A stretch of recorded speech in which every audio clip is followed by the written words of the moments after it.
भवतु सहनौ भुनक्तु सह वीर्यं तेजस्विनावधीतैः। ॐ शान्ति शान्ति शान्तिः। स्मृतिपुराणानाम् आलयं करुणालयं नमामि भगवत्पाद शङ्करं लोकशङ्करं शङ्करं शङ्कराचार्यं केशवं भयणं सूत्रभाष्यकृते भगवन्तौ पुनः पुनः।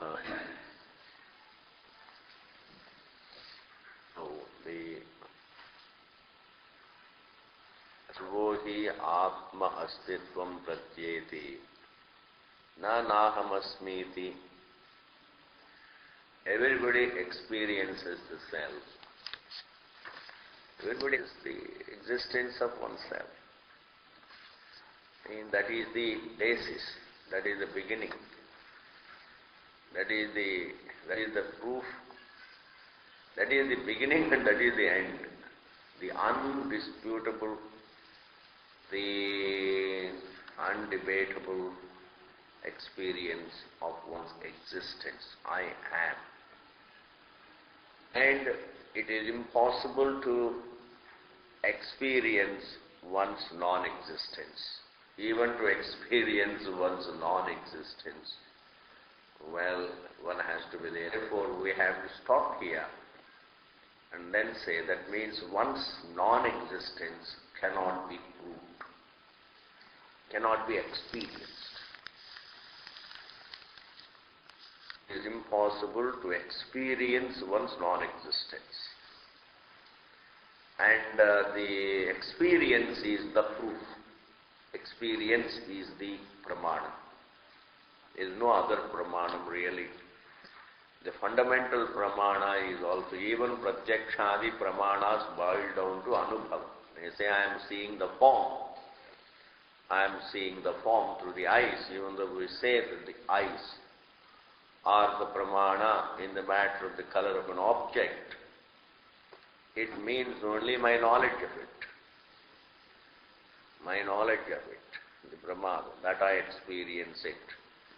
So minus the existence of oneself, you can't prove you can't prove the existence of the world, nor can you prove the existence of anything else.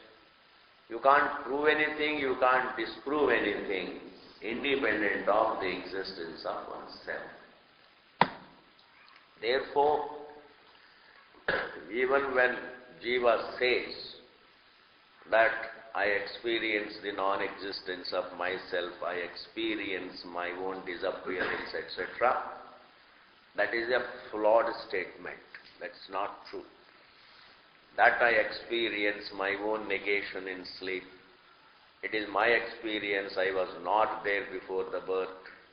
It is my experience that I will not be there after the death.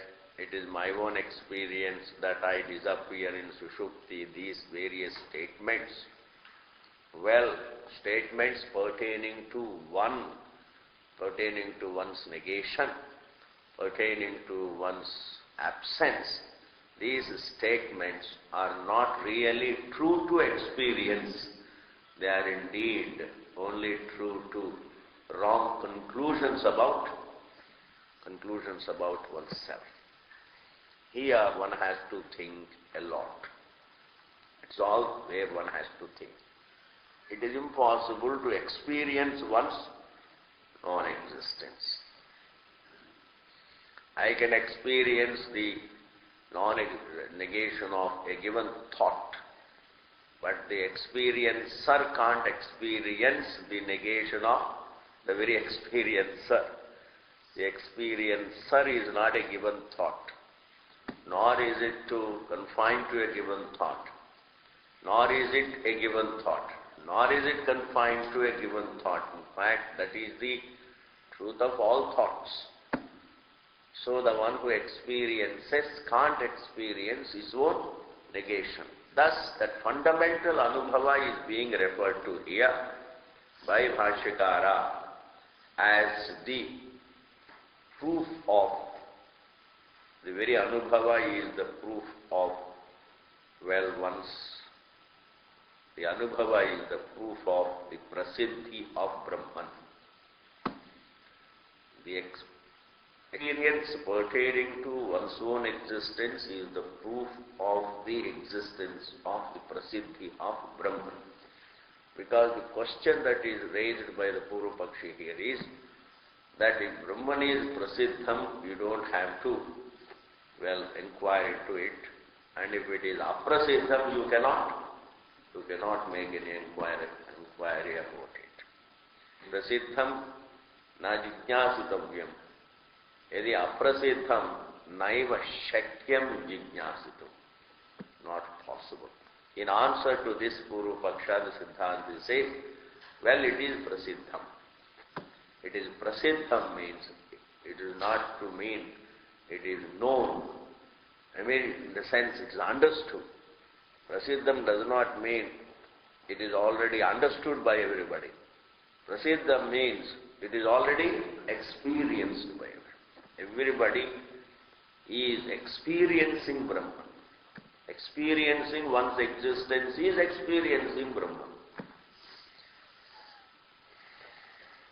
It is said here, Sarvo hi atmastitvam pratyeti na nahamasmiti, and it is, nobody experiences I am not.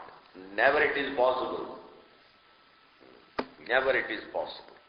You cannot really experience, I am not can never be the experience. I was not also cannot be the experience. I will not be also cannot be the experience. If I am not, there is no experience like this, that I am not.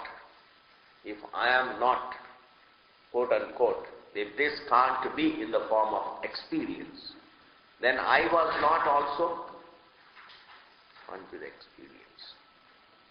I was not. In the waking I am, in Sushupti I was not, you can't say. After birth I am, before the birth I was not, you can't say that. So I was not before the birth. I mean, who has to prove it? Supposing if I am only now, and I was not there before, supposing I were not there, then the prior non-existence of my own self has to be evidenced by whom? My own prior non-existence cannot be my own experience. The logic that we adopt to the objects, just as I experience the presence of the object now, the present presence of the object, I also experience its prior non-existence, the prior absence. So, this is all right. I am there to see its present presence. I am also there, to witness its prior absence. So, I am the witness of its present presence. I am also the witness of its past absence. I am as a sakshi. So I can be the witness of the present presence and the prior absence. The present presence and the later absence. I can be the witness. But I can't be a witness to my own prior absence. I can't be a witness to my own absence. Therefore, this particular statement that I was not there before I was born and I am not there in deep sleep, etc., this statement has to be looked at. It is a statement of fantastic confusion. That is the origin. So it is no ordinary statement. It is stating the confusion. My prior non-existence, see, My prior non-existence has to be my experience. If it is my experience, then I am not non-existent. Therefore, what we are witnessing is not the prior non-existence of our being. What we witness is the present presence of the mind and the prior absence of the mind.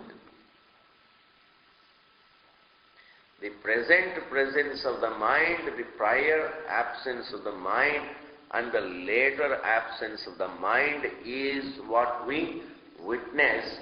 And because the difference is not seen between the mind and one's being, and therefore I equate my entire being with my mind. Therefore, when my mind is gone, then I say I am gone, and it is my own experience. It is my own experience. When my mind disappears, I disappear. You see, it is my own experience that when my mind disappears, I disappear. Is it not a confusion? It is my own experience that when my mind disappears, I disappear. Therefore, here Bhashyakara, before he takes up to go further into the topic, he first says, my dear, well, the Brahman is prasiddham. Truth is evident, eternal is evident. The infinite is evident. It's time in splitting hairs are evident. Your existence is evident. And nothing can be more valuable than your existence. Even if there is something greater than my existence, definitely I have value for my existence than something which is greater than me. It's not possible to prove that there can be something more valuable for me than my own existence. It's impossible. In fact, I would like the whole creation to serve me. I would like the whole creation to serve my happiness. That is why the self is not upakaraka. It never serves. In fact, in avidya, the whole creation serves the self. Upakaraka bhava. I am the served.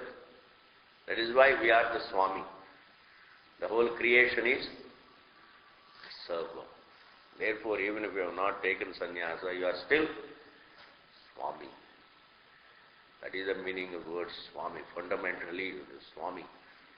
Because everybody in the whole creation serves.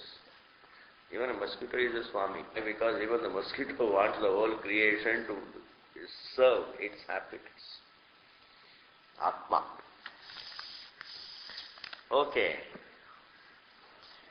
Now this vakya, sarvo hi atma astitvam pratyeti na nahamasmiti. Nobody experiences that I am not. That is because, you see, it's to be observed vakya. Nobody experiences I am not. That is because nobody can experience I am not. Nobody experiences I am not. Should include nobody can experience I was not. Nobody experiences I am not. Must also include nobody experiences I was not. Prasiddhi must be, supposing it is only prasiddham now, not prasiddham before, then it is aprasiddham. I experience only my present presence, but I don't experience my past presence. In fact, I experience my past absence, meaning there is no prasiddhi. I was not, I will not be, only now I am. This is Atma Prasiddhi if we interpret. If we interpret the Atma Prasiddhi in terms of presence only in the present, not in the past, not in future, there is no experience of my prior presence. If it is true that I have no experience of my past presence, and if I have no experience of my future presence, if I have experience only of my present presence, then it cannot be called prasiddhi. Cannot be called prasiddhi. Prasiddhi, there is experience pertaining to the Atma. There is experience pertaining to one's own existence. And that existence is the prasiddhi. And that prasiddhi is not kind to present. Because past and future also are evidenced by, in the light of the prasiddhi of Atma. The idea of past and future presuppose Atma. Astitavat Brahm. So here, Sarvo hi Atma Astitvam Pratyeti na Naham Asmiti. Yadi hi. We don't have to go into this topic right at this point. Why? Because the Purvapakshi doesn't ask a question that the prasiddhi is only now, but there is no prasiddhi in all the 3 periods of time. ऐसा कोई Purvapakshi का प्रश्न है नहीं. Should we unnecessarily shadow that? Why take it up? We just leave it. When it comes, we will see. यदि ही न आत्मा अस्तित्व प्रसिद्धि ही स्यात्. If there were no experience pertaining to one's existence, यदि ही न आत्मा अस्तित्व प्रसिद्धि स्यात् सर्वो लोकः नाहम् अस्मि इति प्रतीयात्, then everybody should think, everybody should experience, I am not. You see, he doesn't say that nobody should experience. He says everybody should experience, I am not. He gives no scope. Otherwise, non-existence is not proved by the non-experience of it. Non-existence is proved by the experience pertaining to non-existence. I don't experience, therefore it is not there. No. I experience it to be not there, then it is not there. Therefore the absence should become a matter of anubhava. Therefore the absence of something is not proved by the absence of the experience of it. Anubhava abhava doesn't prove the Vishaya abhava or any abhava. Anubhava abhava is not, Anubhava abhava should not, Anubhava abhava does not prove the absence of something. It is the Anubhava pertaining to the absence of something proves the absence of something. Therefore, to prove the presence of something, I need Anubhava. To prove the absence of something, I need Anubhava. This matter must be settled in the first place. Then it becomes very clear that you can never have the Anubhava of the absence of yourself. Because to register my own absence, I must have Anubhava. To prove my absence, I must have Anubhava. Don't say there is no Anubhava of my absence. Because there is no Anubhava of my absence, therefore I was absent, don't say. Because there was no Anubhava of my presence, rather, because there was no Anubhava, I don't have the Anubhava of my prior presence, therefore I don't have prior presence. So, I don't have prior presence because there is no Anubhava. I say if there is no Anubhava, then on what basis do you prove that you are absent? On the basis of the Anubhava Abhava. If you say, hey, if there is Anubhava Abhava, the Abhava of the Anubhava is proved by what? Again you have to posit another Anubhava, you see. It is my own Anubhava. Once you say that I don't have the Anubhava. Therefore, the question of there being no Anubhava is Doesn't arise. Anubhava abhava is impossible. Everything has to be proved through anubhava. Presence has to be proved through anubhava. Please understand, when there is an object, I have anubhava, it's present. When there is no object, don't say, I don't have the anubhava of it. Are you able to follow this? It is not that I have no experience of it. I have experience of not. I have experience that it is not there. Not that I have no experience. If this particular thing is settled, if this particular knot is untied, then we understand that you cannot experience your own absence. You cannot be absent without having the experience of it. And if you have the experience of your own absence, then it is more an illusion, because if you have the experience, then you are present. So first you have to settle this matter in life. You can't experience, you can't have the absence of experience. You can have experience pertaining to the presence. You can have experience pertaining to the absence, but there can never be absence of experience. You can never have the absence of experience.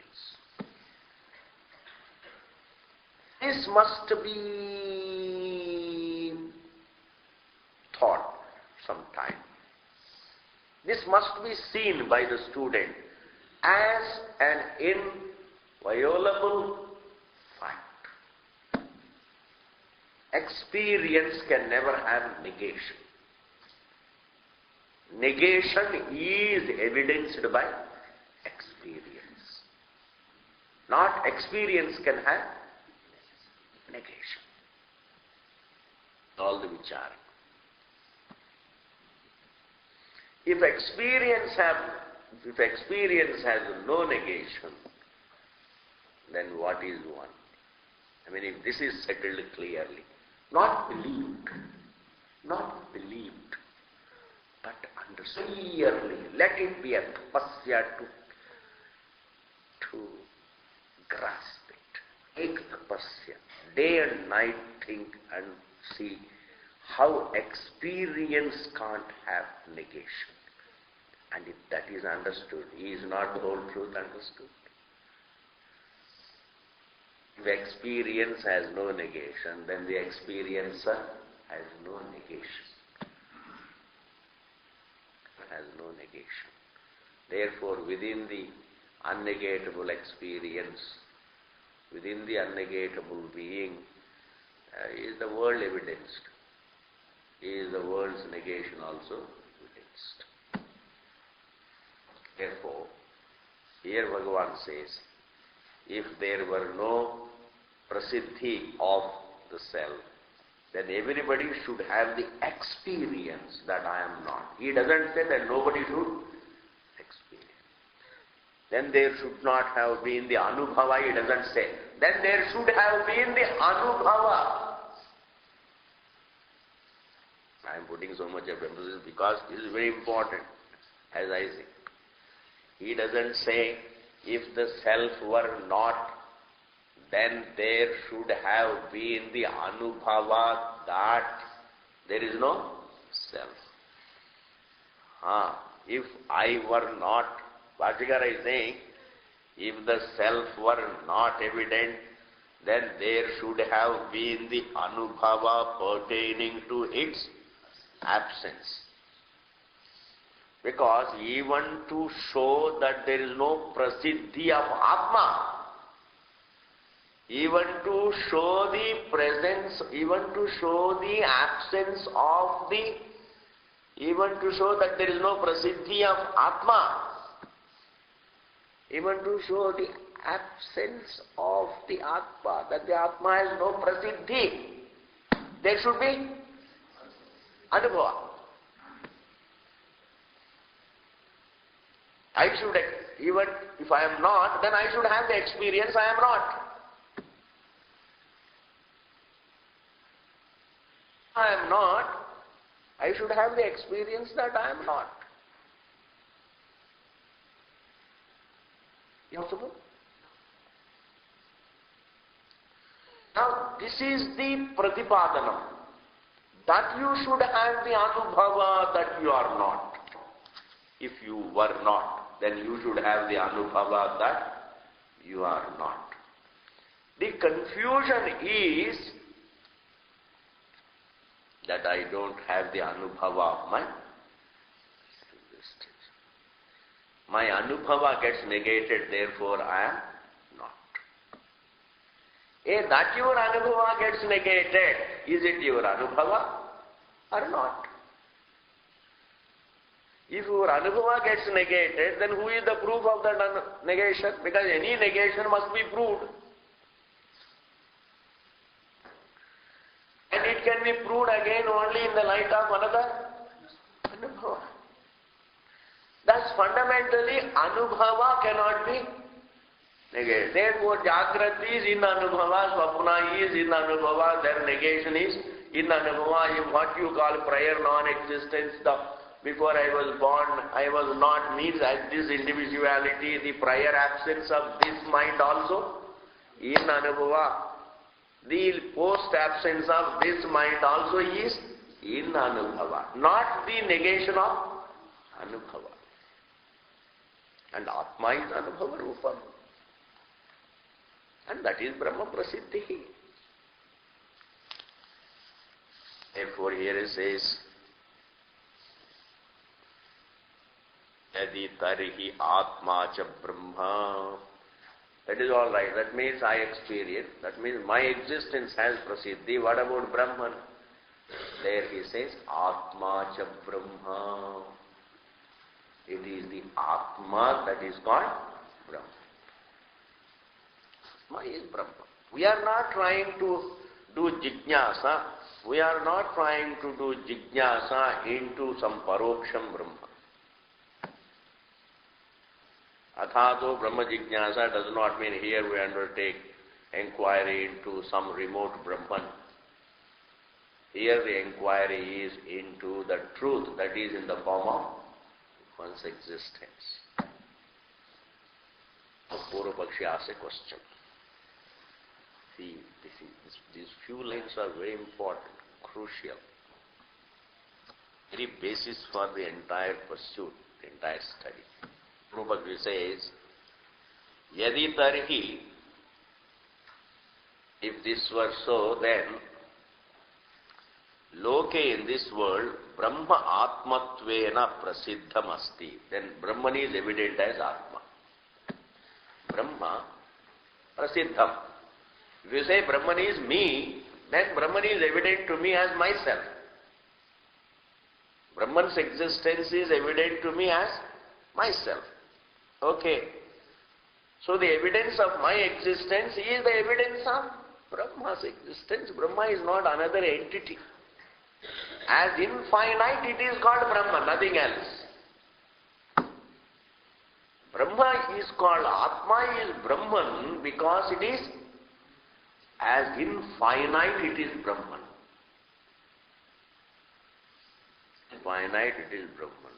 But it is in the form of aparoksham. It cannot be pratyaksham. It cannot be pratyaksham and still be infinite. It cannot be an object and still be unlimited. It has to be, if it is unlimited, and it is also in the form of aparoksham. Now the Purva Pakshi says, Yadi tarihi loke Brahma Atmatvena prasiddham asti. That means Brahman is prasiddham. Tataha, therefore, jnatameva, that means it's known. That means it's known. If Brahman is evident, means it's known. To be evident is to be known. To be evident is to be known. To be within experience means to be known. Jnatameva. Iti, therefore, ajijñāsyatvam punarāpannam. That means we don't have to make any inquiry. Punaha, again we come back to the same point, there is no need to inquire into Brahman because you say it is already evident as myself. is already evident, then what is the need to make inquiry? Here, Siddhanta says, yes, it's true. It's true that it is prasiddham, but tad visesham prati, as regards its nature, tad visesham prati, vipratipattehe, there is a lot of confusion. Vipratipatti is difference of opinion.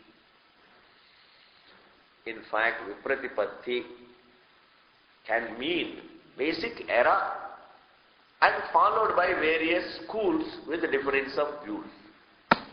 I am going to include the anadi adhyasa within vipratipatti.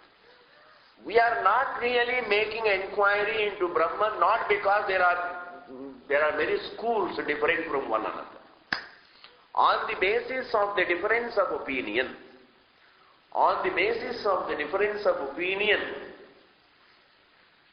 that is there among schools, we have to make inquiry. In the process of jnana, you come to schools. Not that on the basis of the difference of opinion among schools, you begin jnana. Jnana throws up 1,000 schools. And different people do jnana in different ways. Jnana is necessitated not by the difference of views on the part of the people. Jnana leads to different views, different conclusions about the truth. But jnana, the very desire to know, the very jnana,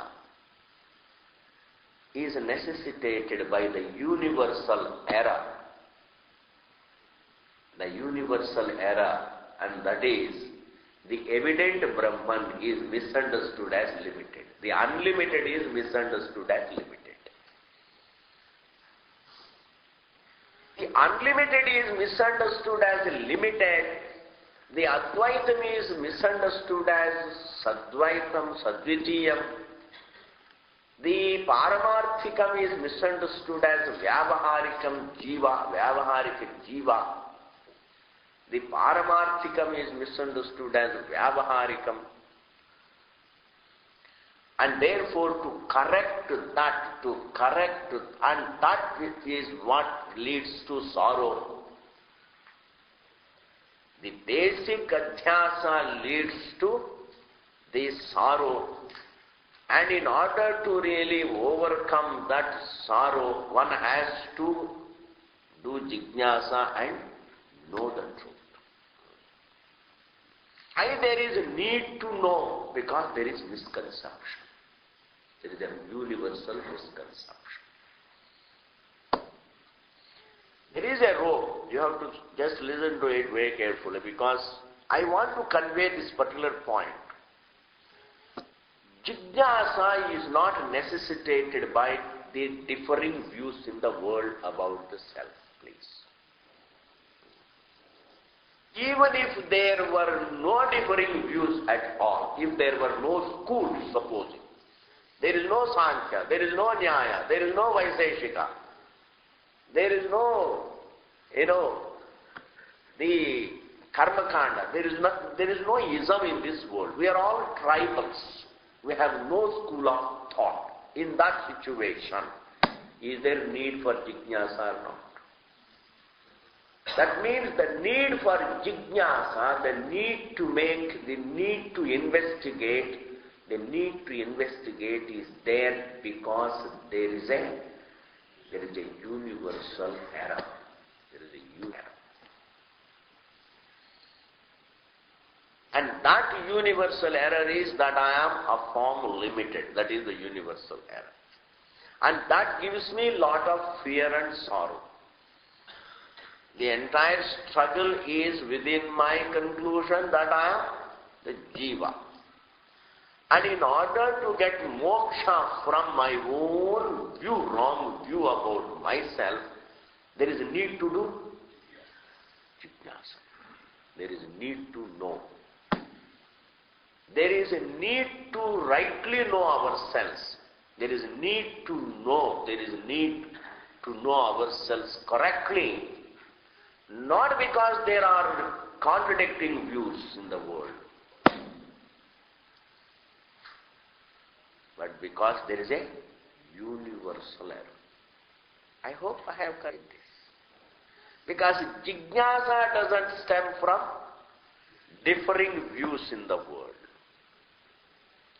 Differing views are the result of jnana. Because jnana, when you investigate, you can arrive at a wrong conclusion. Investigate, and then ultimately come to a wrong conclusion also. Sankhya's thought and made one conclusion. Vaiseshika's thought and made one other conclusion. Why? Because they all really thought about the truth without pramanam. They used the pratyakshari pramanas, they used the sense organs to determine what the truth is. Some used the sense organs, some used the inference to arrive at the truth. Therefore, naturally, when you make investigation into the source of everything, the truth, when you investigate into the truth with the help of the sense organs, you will make a wrong conclusion. Through inference, you will make a wrong conclusion. In this manner, there are different schools of thought. These different schools of thought are the result of thought. They are all just a result of some thought. But there is a need for jnana because there is a universal error. So Vipratipattehe, Bhashyakara says, there is a need for jnana because there are differing views about the self. I would like to include into this, make a difference. There is a need for jnana because, not because there are differing views, but also there is, the need is felt because of anadi, avidya. And also, supposing we can follow some conclusion and if we can get moksha, then there is no need for jnana. Because there are already conclusions. Sutrakara, Vedavyasa, Sutrakara is writing this particular sutra, Athato Brahma Jignasa. And what Shankaracharya writes here, if we take it for granted as something felt by Vedavyasa too, and definitely it is felt by Vedavyasa also, and the Vipratipatti, there are differing views. That means these differing views were there even during Vyasa's time. Because these conclusions that we have about the truth, they are very, very natural conclusions. Swabhavika conclusions. Matter is the truth of everything. Understand? So if there is conscious being, it has to be different from matter, etc., etc., whatever conclusions we have in the form of schools of thought. These were there even before. But supposing if any of those conclusions, supposing by way of following any of those conclusions, if we can get moksha, then there is no need to do Brahma Jignasa. But you can't follow any conclusion because every conclusion is contradicted by every other conclusion. They are all contradictory to one another. And as contradictory to one another, they all happen to be again the same distortion, same adhyasa. And therefore, we can't go by any of them and we need to refute them. we need to refute those schools. But the primary motive is not refuting those schools. The primary motive is to understand ourselves correctly, and in the process they get refuted. In the process of Brahma Jignasa, in the process of right analysis into ourselves, in the process of right analysis about ourselves, the other schools get automatically refuted. Refuting a school is a part of investigation. Because we show the wrong of a particular school only in the light of what is right. Therefore, in seeing the right as right, the wrong gets refuted. Or you can say the wrong gets refuted in the light of the right. What is the difference between seeing the right as right and refuting the wrong as wrong? Therefore, Brahma Jignasa, we do not begin with the prime motive to refute others. It is not just to refute others. It's not just to really, snub other schools or refute other schools. The idea is to know the Satyam as it is. To know the Brahman, to know the Self as it is. And in the process, we all get refuted. We all get refuted. Therefore, even though Brahman is prasiddham, but yet one requires to investigate, because there is vipratipatti, there are distorted conclusions about it. At this point, we need to think one more point here. At this point, we need to think something else, and that is, Bhashyakara puts it like this: there is prasiddhi along with vipratipatti. There is evidence of truth along with vipratipatti, along with distortion. There is rajju prasiddhi along with vipratipatti, error. And prasiddhi cannot be divided. Meaning, only existence is evident, but its being unlimited is not prasiddham. This particular, this should not be there, because the unlimitedness of Brahman cannot be separate from the existence of Brahman. To be means to be unlimited. In the case of the fire, to be means to be hot. To be means to be hot. Now, how can you separate the existence of the fire and its being hot? You can't say fire is evident, but its heat is not evident.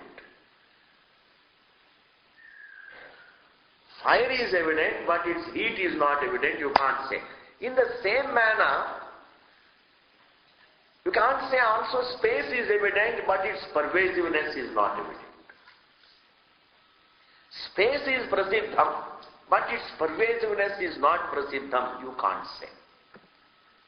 In the same manner, you can't say Atma is prasiddham, but its being unlimited is not evident.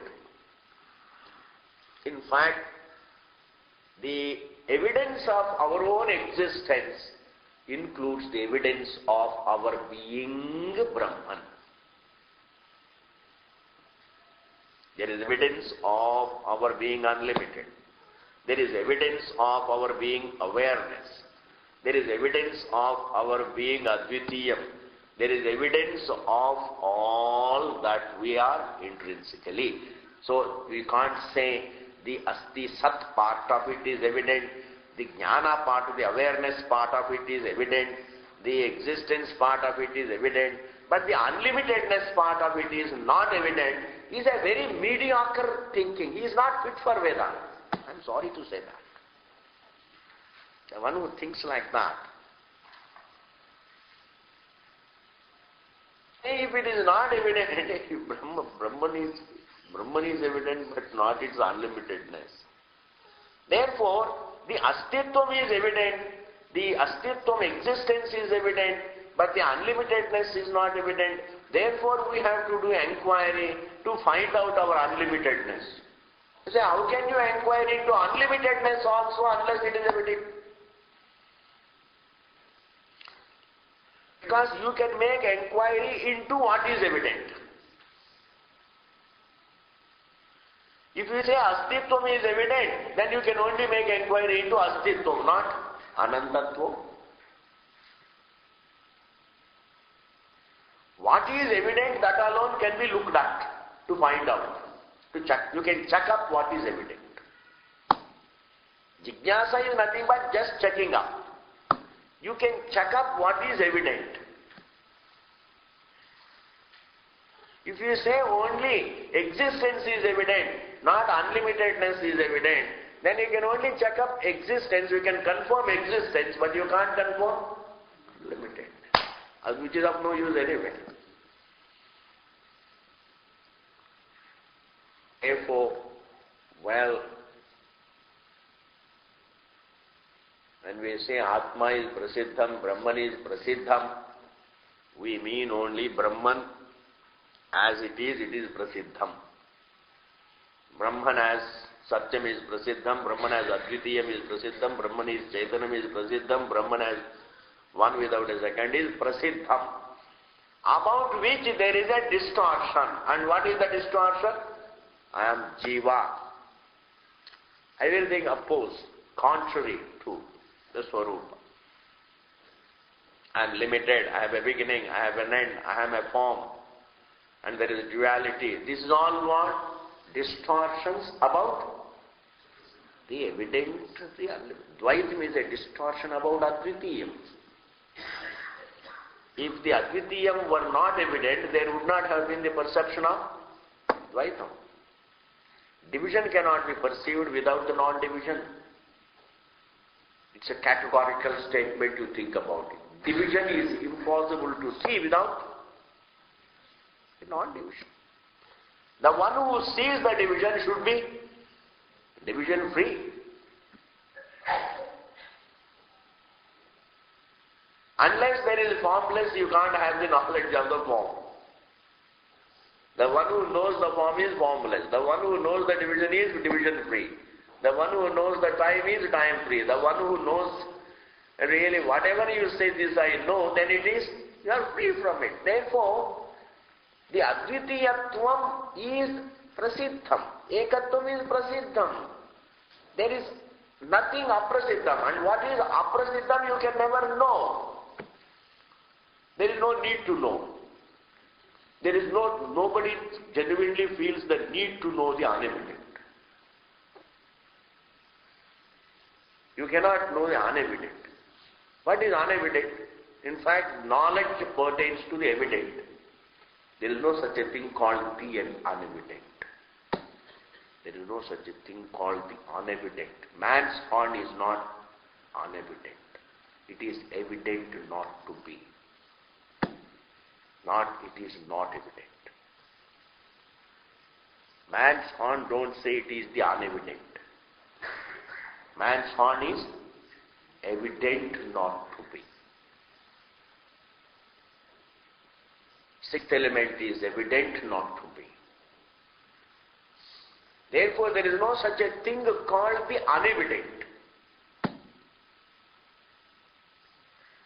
Therefore, here, Astitvam is evident,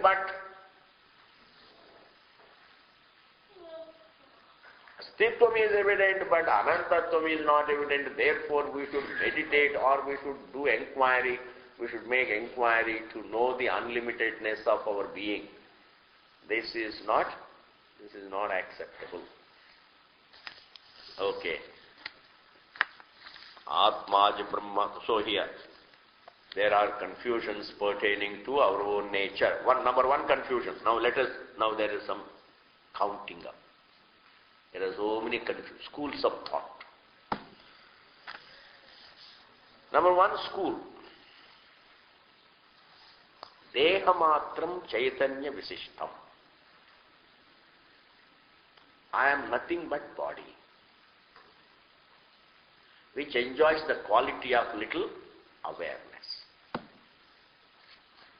Chaitanya Visishtam Dehamatram.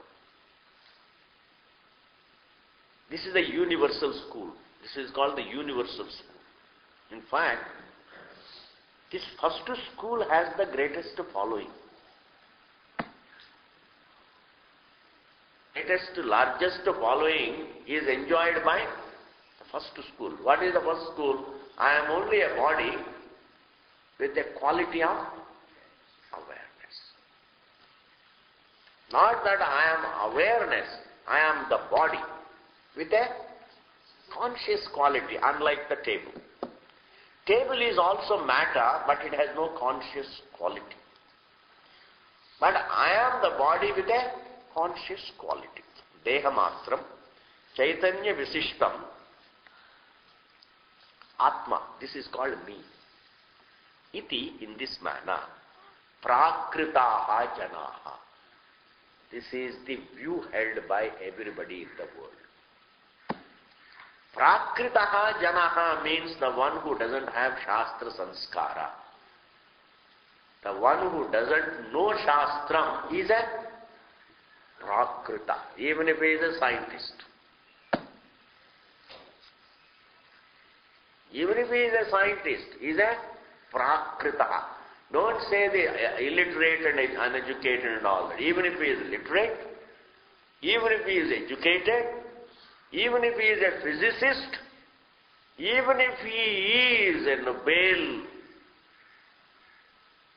laureate, even then he is what? Prakritaha. That he is Prakritaha is Pratipadanam done by Shruti. Understand? An educated person doesn't look upon himself as a Prakrita. He looks upon himself as educated. That is Anuvada. That I am educated is Anuvada. Shastra says, no, you are Prakrita. That is unfoldment. I am educated is the view. Shastra says, no, you are not educated. That is the unfoldment. Krita. This is Shastra Drishti. Prakritaha, Janaha. Prakrita Jana. The people. They say, I am only a body with a conscious quality. When the body dies, the conscious quality dies. Then I am not there. Before this body was born, I was not there. And after the body is dead, I will not be there. This me is confined to this only this me. I am not in the body, I am the body with a conscious quality. This is the universal school. This is called universal school. In fact, this universal school is nothing but Anadi Avidya. Avidya is a school. We call it school. The same universal view, you say this is, you try to write it down in a book form, then it becomes a school of thought. Confusion put in black and white is called school of thought. Aji. There is nothing else. Confusion, school of thought means put in black and white. And there may be some difference between one school and another school. One school looks more, sophisticated and more logical, etc. But fundamentally they are all wrong. Therefore, they are all confusions.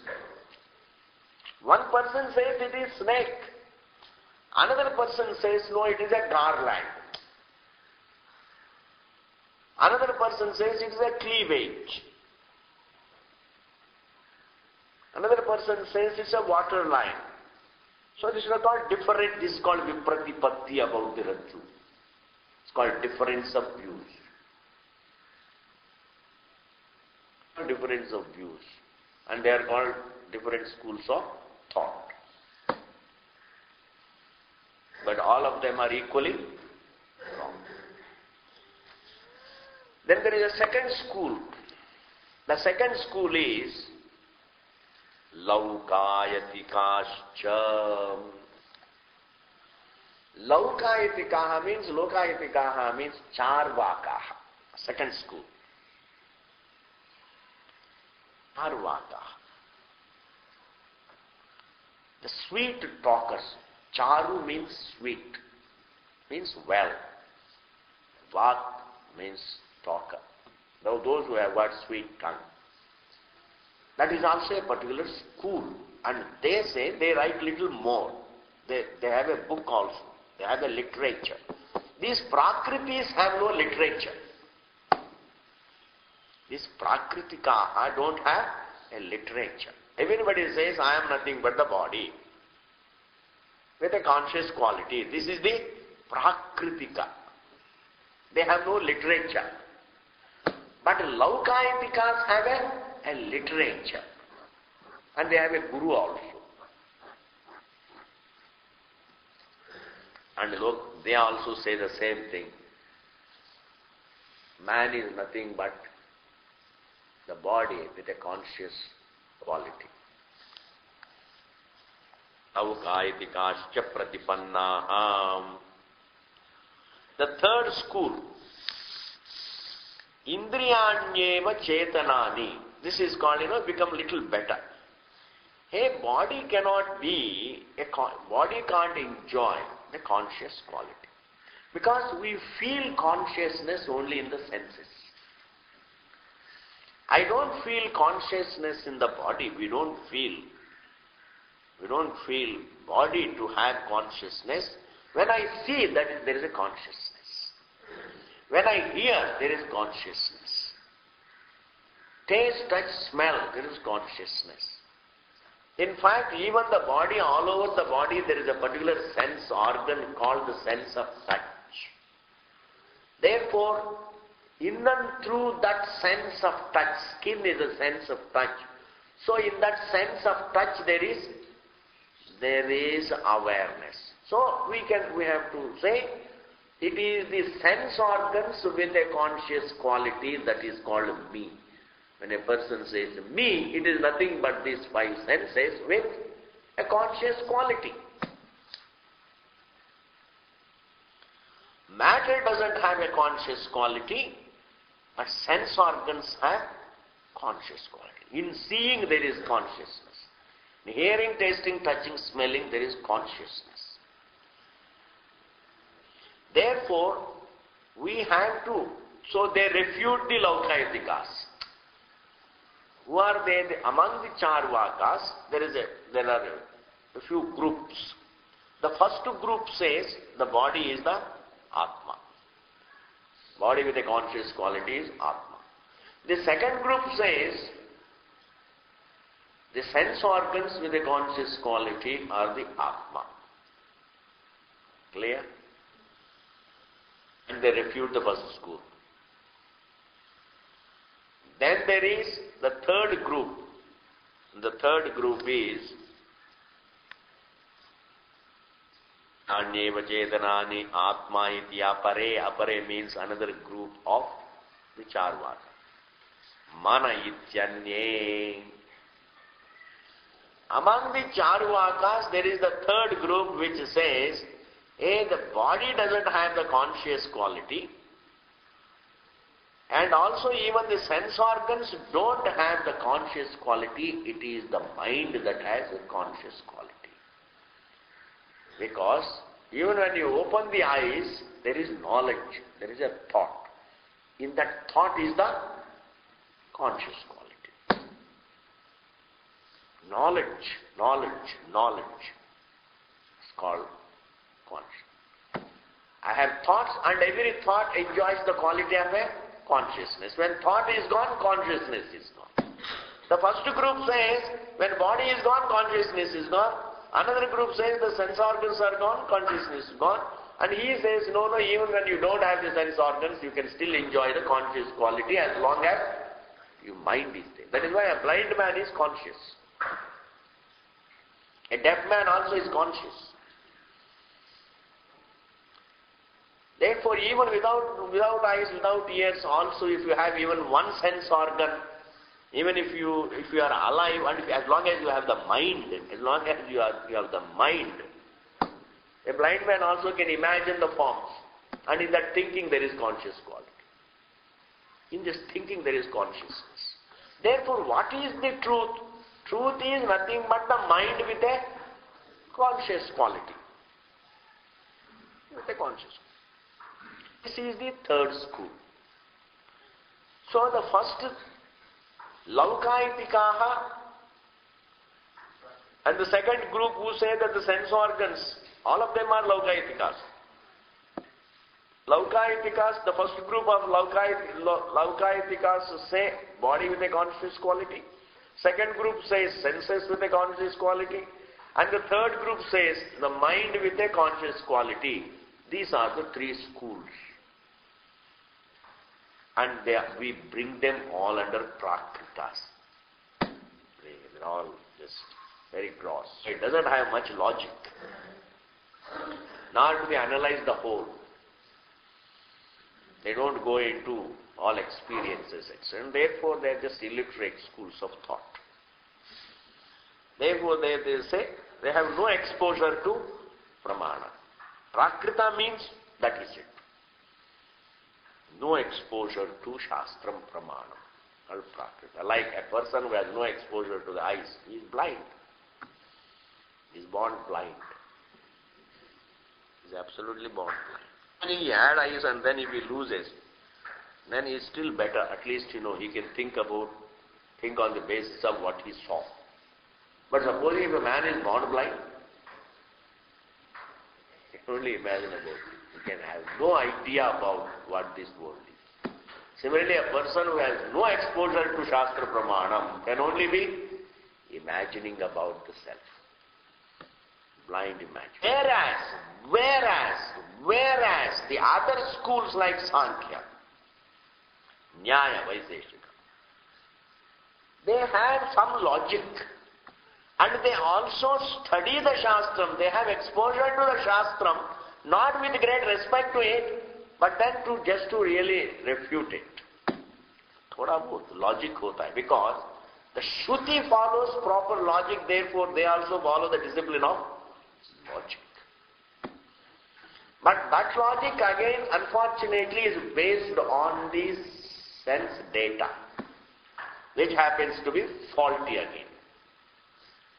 And then those schools are enumerated now. Vijnana matram kshanikamityeke. The fourth school is the Buddhis. Among the Buddhis, you have Kshanika Vijnanavadis and Shunyavadis. Kshanika Vijnana. Vijnana matram.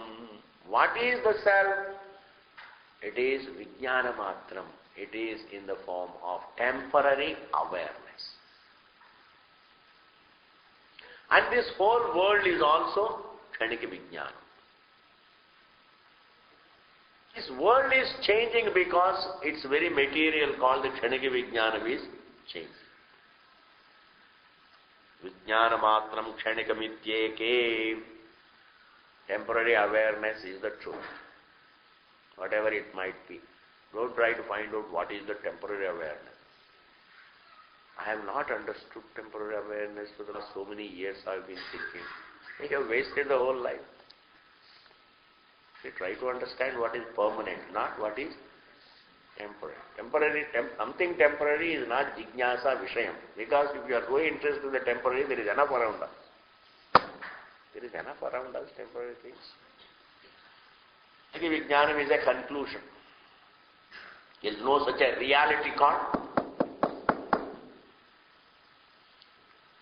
Now these schools must be understood like this, you see. Now I will stop here. We will go further later.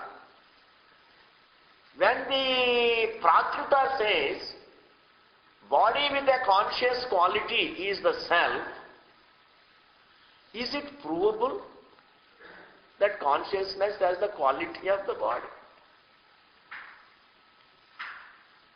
Because consciousness is not physical. If it is physical, it should be a sense object. consciousness cannot be a physical thing. Consciousness is not a physical. If it is a physical thing, it should be available for objectification either through the eyes, ears. It should be in the form of a form, sound, taste, touch, smell. But it's not in the form. It should be available for objectification. So consciousness is not available for objectification, and therefore, when they say consciousness is a quality of the body, it is nothing but really it's nothing but the original confusion of consciousness, the being equated with the body. Consciousness cannot be proved as the quality of the body. They only conclude. It can't be proved. It is not a proven conclusion. It's a blind conclusion. If it is a proven conclusion, it would be what? If it is a proven school of thought, what would it be? It would be knowledge. It would be reality. Therefore, don't have to think that there is something called consciousness which is the quality of the body. No, it is only a blind conclusion. In fact, it is not even a blind conclusion. It is not even a blind conclusion. It is a restatement of the obtaining confusion. Statement of the obtaining confusion is given the credence of a school of thought. Arvaka, when they say we have a school of thought, what is the school of thought? The body with a conscious quality is the truth, there is no other truth. What is it? It is a restatement. It is a restatement of the obtaining universal confusion. It is a restatement of the obtaining universal confusion. In black and white, gets the name of school of thought. So is the senses wala. So is the school which says that mind is the truth with a conscious quality. Because the universally everybody thinks body has a conscious quality, senses have a conscious quality, mind has a conscious quality. But really, they are all not really conclusions. Because beyond the wrong conclusion about the infinite, in addition to this wrong conclusion, you can't make any other wrong conclusion. You can only restate the wrong conclusion. This is a very big point. You can't make a further mistake. The infinite is seen as Deha. Now make another mistake. Make another mistake. which is in addition to the fundamental mistake. Any further mistake will be a part of the original mistake.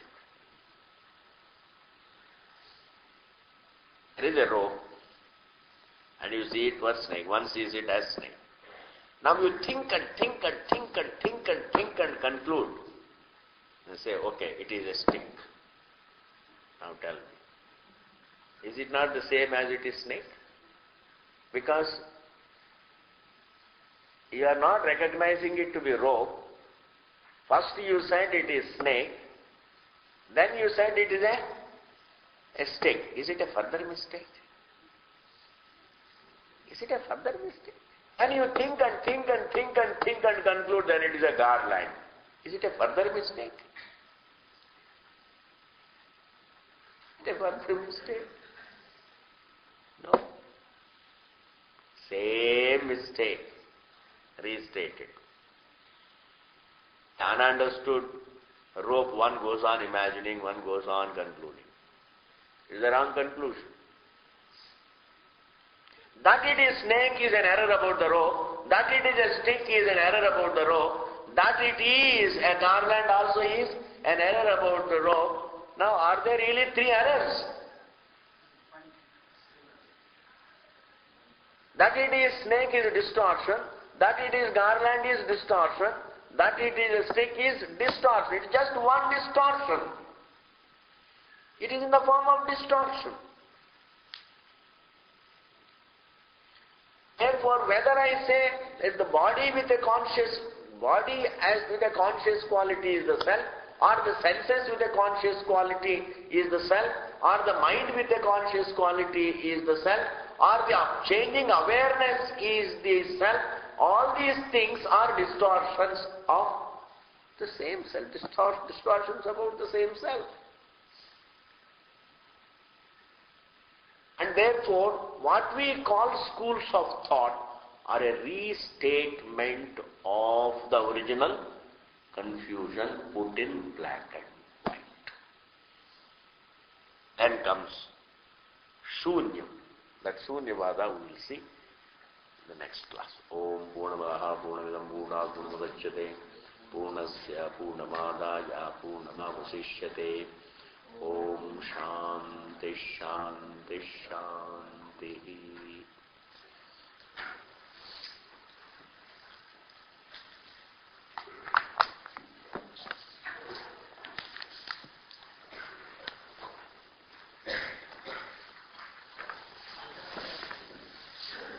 Hari Om. Hari Om.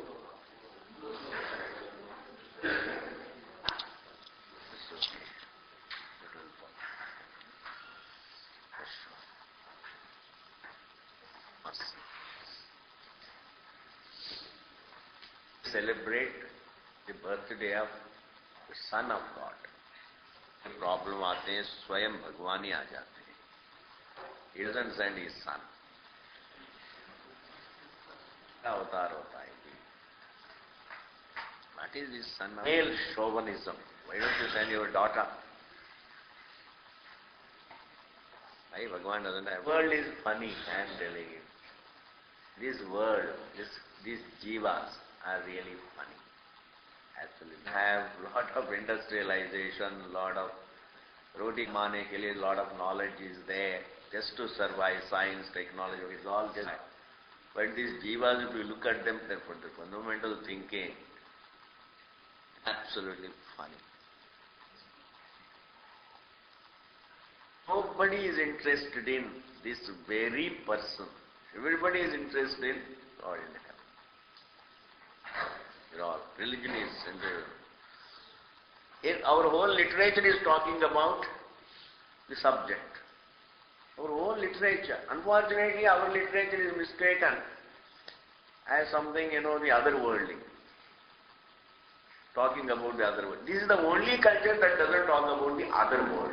It says even if there is other world, that is also rooted in you, the truth. The only culture that doesn't talk about the other world. Okay? And this is the only culture that is looked upon as talking about the other world. This is very unfortunate. Sometimes, you should not only be right, I tell you should be lucky also.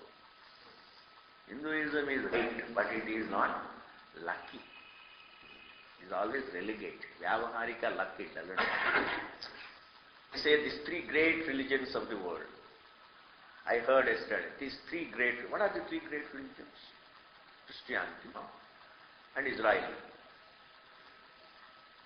What is it called? Judaism? Not Judaism, not Judaism. Is it called? Judaism.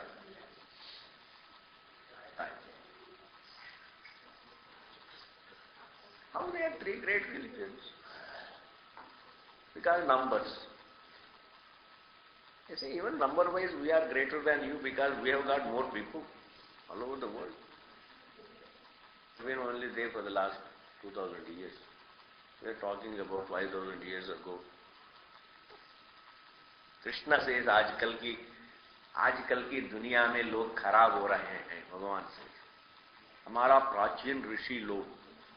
He talks about, he refers to the ancient rishis. Our ancient culture has been spoiled, Bhagavan says. Our culture has fallen into the hands of some spoiled kings. And they have distorted it. Nature talking about the truth that the observer is. The literature talking about the truth that the observer is. Literature is not even looked at by the world. Observer is not even talked about. They think observer is the is a scientific, it is for the scientists to decide. They think it is a scientist. That is science. Observer means science. We are talking about religion. Religion means God, the creator, creationist. Need to account this observer. Because religion has no meaning. Even Bhagavan, heaven, etc., all everything has to be related to observer. And if you send see, I tell you, the human beings are so powerful. If you send your son, you will get a good battering and you will go back. Don't send your son. You will get the battering because human beings are no less. You will get battering. If you want to really tell something to the world, then you better come yourself. And that is what we say. Hamara Bhagavan to swayam aa jate. And he gives a battering and then goes. He doesn't get a battering. Just think of, Krishna without wisdom, with only, guru talking, humility, showing the other cheek kind. Duryodhana would have finished him long ago. Kansa, fortunately, Indians will recognize the glory of it. My only prayer is that let the human beings discover Vedic culture, discover the glory of Vedic. Really, I pray for that. My every prayer includes it. Let this culture be discovered by the people. Let it be discovered out everything. Let all be happy and let them not fight. This is another prayer. Let there be no violence in the world. Number one, let there be no violence in the world. Let all the gundas be smashed. Come and smash all the gundas. Or give them sadbuddhi. If you can't give sadbuddhi, then smash them. And if you say no, neither, then you are also a diplomat. And it is up to you. I say either you smash these evil people who don't allow others, peace-loving people, to live in peace. The peace-loving people have a right to live in peace. And these gundas, the evil people, come and destroy all. Therefore, the best thing is either you come and smash them. Don't come with one chakra, no. Come with bigger things. Smash them. Or inspire them to think correctly. And he will definitely come. Will manifest. Truth will manifest in some. Om Narayana.